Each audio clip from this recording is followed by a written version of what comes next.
Namaskar. My name is Gaurish Borkar, and today we are going to discuss a very important topic. Many a times we compare religions, and Sanatan Dharma is compared with other religions. In some other religions, like Christianity or a sect of Christianity, has an interesting idea, and that is called the Ten Commandments. So people often ask, do you have any such set of rules that define Sanatan Dharma? So, yes, the answer is yes. There are rules, those are defined in Atharvaveda and they are explained in Nirukta. Today I'm going to tell you about these rules which are mentioned in Atharvaveda. However, they are not called rules, they are the mandates. So, those are very basic requirements, and we all need to follow those as a Sanatani. Or I can say the other way around, because they are mandates, they are called Maryada. Bhagwan Sri Ram is called a Maryada Purushottam. When we speak about Bhagwan Sri Ram, we speak about Ekapatni Vrata, or only a single wife. But when he is called Bhagwan Sri Ram and Maryada Purushottam, you can see him as a great example of all these Maryadas or all these mandates. So let's go ahead and start with the discussion about the seven Maryadas or mandates. The first one is Asteya. Many a times Asteya is defined as stealing, not stealing. Steya is stealing, not stealing. However, there is a term called Chaurya in Sanskrit, which is more associated with stealing. And when there are two different terms, naturally they have two different meanings. So, Asteya is one level next to stealing. What it means is taking things without permission. Even if the person knows, and if you don't take his uh, permission but take things, or without letting him know, if you take things of other person, then that is called steya. And asteya is not taking things without permission. It's one step ahead of chaurya. So what's important in case of Sanatan Dharma is, if you are taking someone else's things, you need to take formal permission, and then only you can use it. Without taking permission, if you use someone else's things, then that is not acceptable as a Sanatani, or that's one of the boundaries, mandates of Sanatan Dharma. That is the first one. The list that I am explaining here is not in the same sequence as it is mentioned in Nirukta, but I have logically classified them so that when I explain, I can correlate them to one another. The next one is Surapanam. Surapanam, many a times people say the Vedas approve uh, alcohol consumption because the somaras is equal to alcohol. But that's not the case, and this is the proof of it. Because here, very clearly, it is mentioned that Surapanam is not acceptable. So, that clearly says that somaras is not equal to alcohol. Alcohol consumption is not acceptable. It is a Maryada as per Atharvaveda. Alcohol is associated with intoxication, and in today's context, I think all the drugs that are used for intoxication would also come under this term, Surapanam, because alcohol is associated with intoxication, and all the things which are associated with Surapan or intoxication shall actually be uh, under this particular mandate. Okay, so Surapanam is the second one. So this is another mandate. As a Sanatani, we are not allowed to take alcohol. We are not allowed to get intoxicated at all. Okay, so nowadays, these days, people take alcohol as a part of celebration, say Diwali celebration, and all of that. But Sanatan Dharma doesn't allow that. Even there are cultures who take alcohol in wedding parties or even on the eve of the wedding, and all of that is not acceptable under the Sanatan Dharma.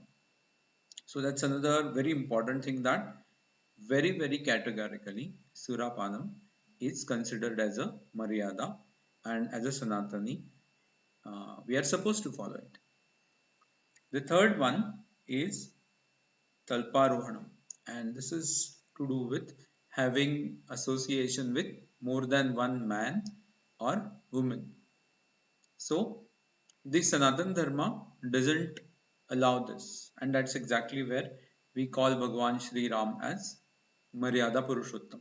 So we all, this is for all Sanatanis, that we can only be associated with one man or one woman throughout the day. That's exactly what was demonstrated by Bhagwan Shri Ram. The next one is logically associated with this particular item, and that is marriage. The next one is Bhruna Hatya or abortion. Abortion is not allowed as per the Sapta Maryadas. Many people, even abortion is not allowed as per the law. Traditionally, many people have been uh, identifying the gender of the baby in the womb, and then they were taking calls, but that's not acceptable.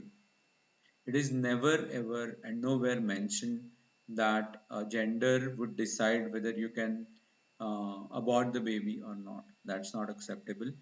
The Maryada says that Bhruna Hatya is not acceptable. There is a reason behind it. The reason is Sanatan Dharma looks at the birth of the baby as birth of a god, and because the god is coming to our homes, whether it is a baby girl or a baby boy, we are not allowed to identify the gender and take the action accordingly. Bhruna is one of the Maryadas, and Bhruna is not allowed in Sanatan. The next one is Brahmatya.